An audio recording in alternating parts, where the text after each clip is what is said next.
1 Kings, chapter 11 through chapter 12, verse 25. But King Solomon loved many strange women, together with the daughter of Pharaoh, women of the Moabites, Ammonites, Edomites, Zidonians, and Hittites, of the nations concerning which the Lord said unto the children of Israel, Ye shall not go into them, neither shall they come in unto you, for surely they will turn away your heart after their gods. Solomon clave unto these in love. And he had 700 wives, princesses, and 300 concubines. His wives turned away his heart. For it came to pass, when Solomon was old, that his wives turned away his heart after other gods, and his heart was not perfect with the Lord his God, as was the heart of David his father. For Solomon went after Ashtoreth, the goddess of the Zidonians, and after Milcom, the abomination of the Ammonites. And Solomon did evil in the sight of the Lord, and went not fully after the Lord, as did David his father. Then Solomon built a high place for Chemosh, the abomination of Moab, in the hill just before Jerusalem, and for Moloch, the abomination of the children of Ammon. And likewise did he burn for all his strange wives, which burned incense and sacrificed unto their gods.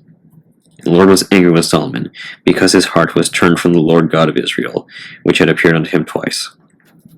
He had commanded him concerning this thing, that he should not go after other gods, but he kept not that which the Lord commanded. Wherefore the Lord said unto Solomon, For as much as this is done of thee, and thou hast not kept my covenant and my statutes, which I have commanded thee, I will surely rend the kingdom from thee, and will give it to thy servant. Notwithstanding in thy days I will not do it for David thy father's sake, but I will rend it out of the hand of thy son.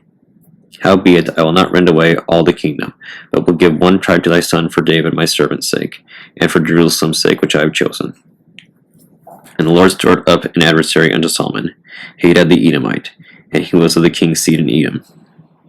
For it came to pass, when David was in Edom, and Joab the captain of the host was gone up to bury the slain, after he had smitten every male in Edom, for 6 months did Joab remain there with all Israel, until he had cut off every male in Edom, that Hadad fled, he and his certain Edomites of his father's servants with him, to go into Egypt, Hadad being yet a little child.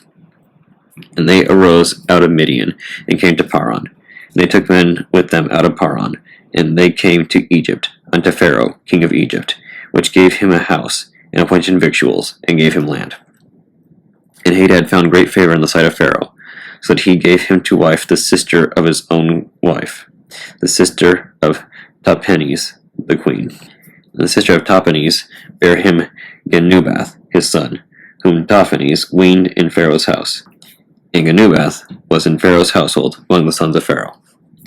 And when Hadad heard in Egypt that David slept with his fathers, and that Joab the captain of the host was dead, Hadad said to Pharaoh, Let me depart, that I may go to mine own country. Then Pharaoh said unto him, But what hast thou lacked with me, that, behold, thou seekest to go to thine own country? And he answered, Nothing. Howbeit, let me go in any wise. And God stirred him up another adversary, Rezon the son of Eliada, which fled from his lord Hadadezer, king of Zobah.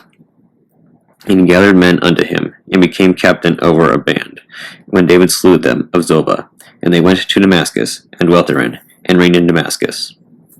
He was an adversary to Israel all the days of Solomon, beside the mischief that Hadad did, and he abhorred Israel, and reigned over Syria.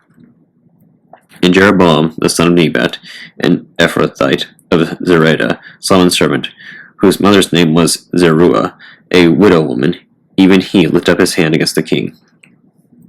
And this was the cause that he lifted up his hand against the king. Solomon built Millo, and repaired the breaches of the city of David his father. And then Jeroboam was a mighty man of valor, and Solomon, seeing the young man, that he was industrious, he made him ruler over all the charge of the house of Joseph. And it came to pass at that time, when Jeroboam went out of Jerusalem, that the prophet Ahijah the Shilonite found him in the way, and he had clad himself with a new garment, and they two were alone in the field. And Ahijah caught the new garment that was on him, and rent it in 12 pieces. And he said to Jeroboam, Take thee 10 pieces, for thus saith the Lord, the God of Israel, Behold, I will rend the kingdom out of the hand of Solomon, and will give 10 tribes to thee. But he shall have 1 tribe for my servant David's sake, and for Jerusalem's sake, the city which I have chosen, out of all the tribes of Israel. Because they have forsaken me, and have worshipped Ashtoreth, the goddess of the Zidonians, Chemosh, the god of the Moabites, and Milcom, the god of the children of Ammon, and have not walked in my ways, to do that which is right in mine eyes, and to keep my statutes and my judgments, as did David his father. Howbeit I will not take the whole kingdom out of his hand, but I will make him prince all the days of his life, for David my servant's sake, whom I chose, because he kept my commandments and my statutes. But I will take the kingdom out of his son's hand, and will give it unto thee, even 10 tribes. And unto his son will I give 1 tribe, that David my servant may have a light always before me in Jerusalem, the city which I have chosen me to put my name there. And I will take thee, and thou shalt reign according to all that thy soul desireth, and shalt be king over Israel.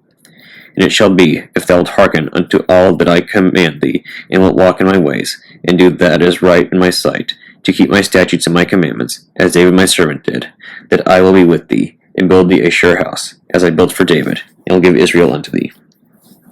And I will for this afflict the seed of David, but not forever. Solomon sought therefore to kill Jeroboam, and Jeroboam arose and fled into Egypt, unto Shishak, king of Egypt, and was in Egypt until the death of Solomon. And the rest of the acts of Solomon, and all that he did, and his wisdom, are they not written in the book of the acts of Solomon? And the time that Solomon reigned in Jerusalem over all Israel was 40 years. And Solomon slept with his fathers, and was buried in the city of David his father. And Rehoboam his son reigned in his stead. And Rehoboam went to Shechem, for all Israel were come to Shechem to make him king. And it came to pass, when Jeroboam the son of Nebat, who was yet in Egypt, heard of it, for he was fled from the presence of King Solomon, and Jeroboam dwelt in Egypt, that they sent and called him.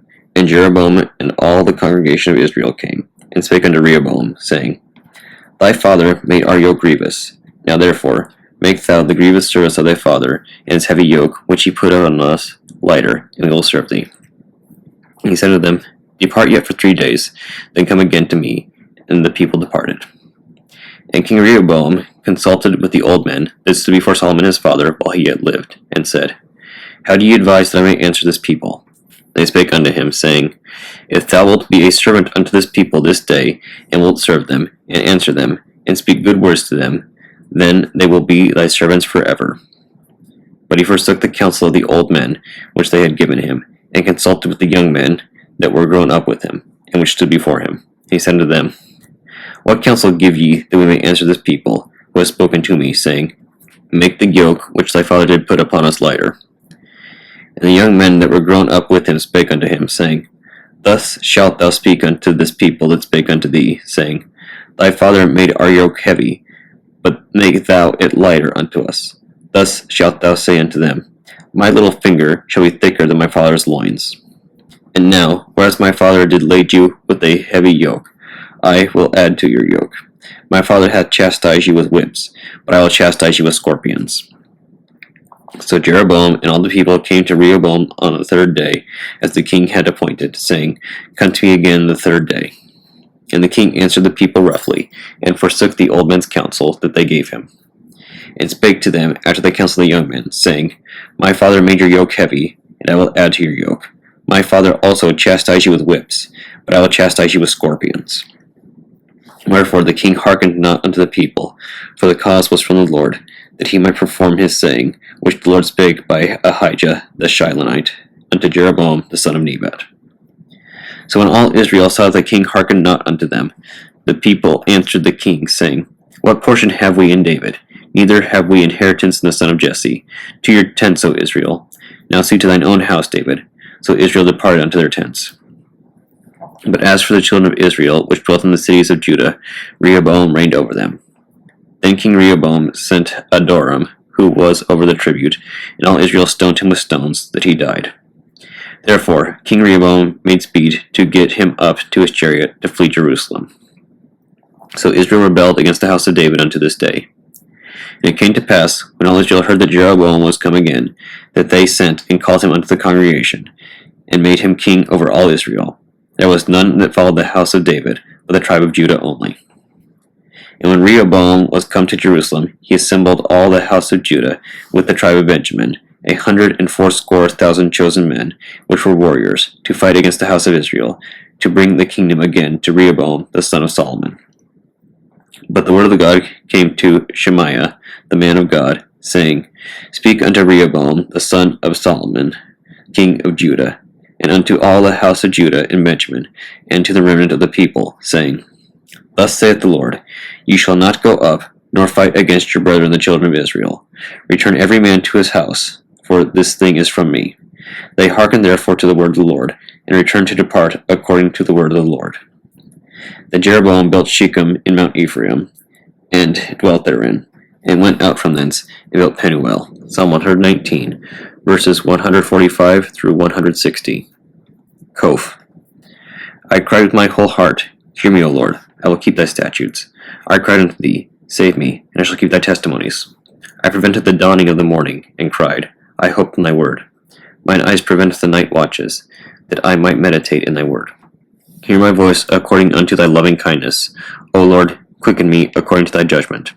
They draw nigh that follow after mischief, they are far from thy law. Thou art near, O Lord, and all thy commandments are truth. Concerning thy testimonies I have known of old, that thou hast founded them forever. Resh. Consider my affliction, and deliver me, for I do not forget thy law. Plead my cause, and deliver me. Quicken me according to thy word. Salvation is far from the wicked, for they seek not thy statutes. Great are thy tender mercies, O Lord. Quicken me according to thy judgments. Many are my persecutors and mine enemies. Yet do I not decline from thy testimonies. I beheld the transgressors, and was grieved, because they kept not thy word. Consider how I love thy precepts. Quicken me, O Lord, according to thy loving kindness. Thy word is true from the beginning, and every one of thy righteous judgments endureth forever. Proverbs chapter 22, verses 22 through 29. Rob not the poor, because he is poor, neither oppress the afflicted in the gate. For the Lord will plead their cause, and spoil the soul of those that spoil them. Make no friendship with an angry man, and with a furious man thou shalt not go, lest thou learn his ways, and get a snare to thy soul. Be not thou one of them that strike hands, or of them that are sureties for debts. If thou hast nothing to pay, why should he take away thy bed from under thee? Remove not the ancient landmark which thy fathers have set. Seest thou a man diligent in his business? He shall stand before kings. He shall not stand before mean men. Baruch chapter 6. The Epistle of Jeremy. A copy of an epistle, which Jeremy sent unto them which were to be led captives into Babylon by the king of the Babylonians, to certify them, as it was commanded him of God. Because of the sins which ye have committed before God, ye shall be led away captives into Babylon by Nabuchodonosor, king of the Babylonians. So when ye be come unto Babylon, ye shall remain there many years, and for a long season, namely 7 generations, and after that I will bring you away peaceably from thence. Now shall ye see in Babylon gods of silver, and of gold, and of wood, borne upon shoulders, which cause the nations to fear. Beware, therefore, that ye in no wise be like to strangers, neither be ye afraid of them, when ye see the multitude before them and behind them worshipping them. But say ye in your hearts, O Lord, we must worship thee. For mine angel is with you, and I myself caring for your souls. As for their tongue, it is polished by the workmen, and they themselves are gilded and laid over with silver, yet are they but false, and cannot speak. And taking gold, as it were for a virgin, that loveth to go gay, they make crowns for the heads of their gods. Sometimes also the priests convey from their gods gold and silver, and bestow it upon themselves. Yea, they will give thereof to the common harlots, and deck them as men with garments, being gods of silver, and gods of gold, and wood. Yet cannot these gods save themselves from rust and moths, though they be covered with purple raiment. They wipe their faces because of the dust of the temple, when there is much upon them. And he that cannot put to death one that offendeth him holdeth a scepter, as though he were a judge of the country. He hath also in his right hand a dagger and an axe, but cannot deliver himself from war and thieves. Whereby they are known not to be gods, therefore fear them not. For like as a vessel that a man useth is nothing worth when it is broken, even so it is with their gods. When they be set up in the temple, their eyes be full of dust, through the feet of them that come in. As the doors are made sure on every side upon him that offendeth the king, as being committed to suffer death, even so the priests make fast their temples with doors, with locks, and bars, lest their gods be spoiled with robbers. They light them candles, yea, more than for themselves, where they cannot see one. They are as one of the beams of the temple, yet they say their hearts are not upon by things creeping out of the earth. and when they eat them in their clothes, they feel it not. Their faces are blackened through the smoke that cometh out of the temple. Upon their bodies and heads sit bats, swallows, and birds, and the cats also. By this ye may know that they are no gods. Therefore fear them not. Notwithstanding the gold that is about them to make them beautiful, except they wipe off the rust, they will not shine.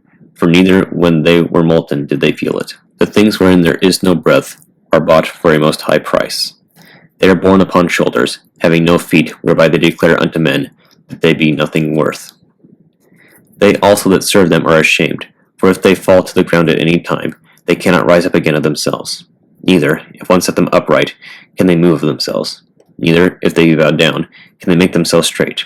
But they set gifts before them as unto dead men. As for the things that are sacrificed unto them, their priests sell and abuse.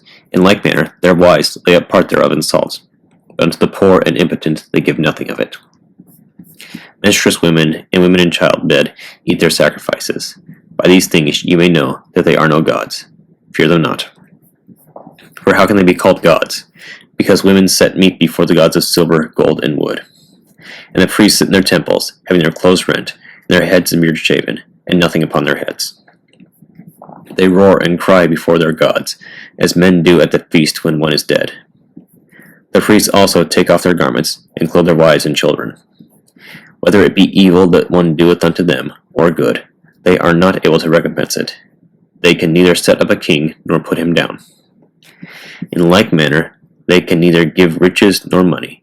Though a man make a vow unto them, and keep it not, they will not require it.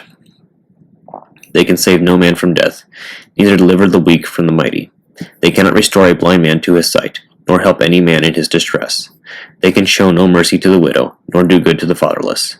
Their gods of wood, and which are overlaid with gold and silver, are like the stones that be hewn out of the mountain. They that worship them shall be confounded.